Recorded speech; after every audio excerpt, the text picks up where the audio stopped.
नमस्कार. मी गजानन काळे अज्ञात पैलूमध्ये तुमचे सर्वांचे मनापासून स्वागत करतोय. मित्रांनो, कल्पना करा, तुम्ही एका विशाल हॉलमध्ये उभे आहात. तुम्ही हळूच एक शब्द उच्चारता आणि तोच शब्द तुम्हाला पुढच्या काही सेकंदात 7 वेळा स्पष्टपणे ऐकू येतं.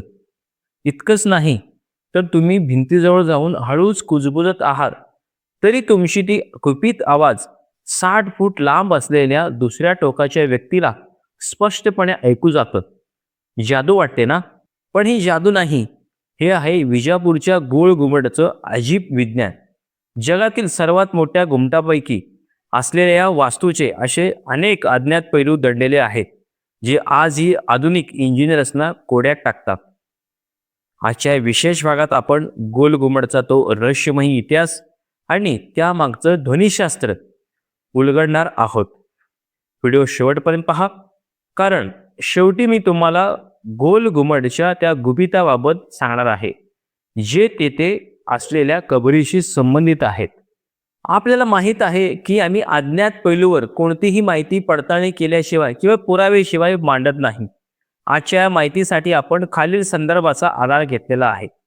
पहिला आहे भारतीय पुरातत्व सर्वेक्षण, विजापूरच्या वस्तूच्या जतनासाठी आणि इतिहासासाठी अधिकृत नोंदी. दुसरं आहे हेनरी कजिन्स, प्रसिद्ध पुरातत्वशास्त्रज्ञ, ज्यांनी बिजापूर अँड इट्स आर्किटेक्चरल रेमेन्स या पुस्तकात त्या घुमटाचं सविस्तर वर्णन केलं आहे.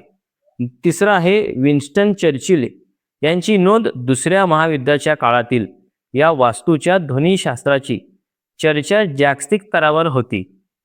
चौथा आहे IIT आणि इंजिनिअरिंग रिसर्च पेपर, ध्वनी लहरीवर केलेला आधुनिक वैज्ञानिक शोध. हा घुमट कोणी बांधला असा आपल्या मनामध्ये प्रश्न येत असतील. आदिलशाही घराण्यातील 7वा सुलतान मोहम्मद आदिलशहा याने आपल्या मृत्यूपूर्वीच स्वतःसाठी एक कबर बांधायला घेतली होती. हे बांधण्यासाठी सुरुवात इसवी सन 26 मध्ये सुरुवात झाली आणि 1656 मध्ये पूर्ण झाली. म्हणजेच तब्बल 30 वर्षे काम चाललं. या घुमटाचं वैशिष्ट्य सांगायचं म्हणजे याचा डायमीटर म्हणजेच व्यास सुमारे 44 मीटर आहे. आश्चर्याची गोष्ट म्हणजे एवढा मोठा घुमट पिलरशिवाय म्हणजेच खांबाशिवाय उभा आहे.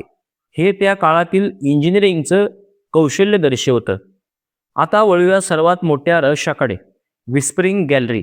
घुमटाच्या आत जमिनीपासून सुमारे 33 मीटर उंचीवर एक गोल गॅलरी आहे, जिथे तुम्ही भिंतीकडे तोंड करून हलक्या आवाजात बोललात तरी समोरच्या टोकाला ते स्पष्ट ऐकू येतं.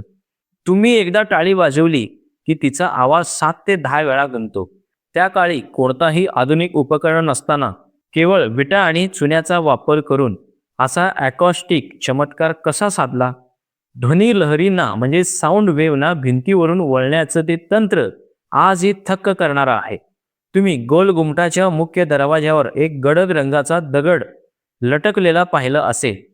त्याला बिजली पत्तर म्हणतात.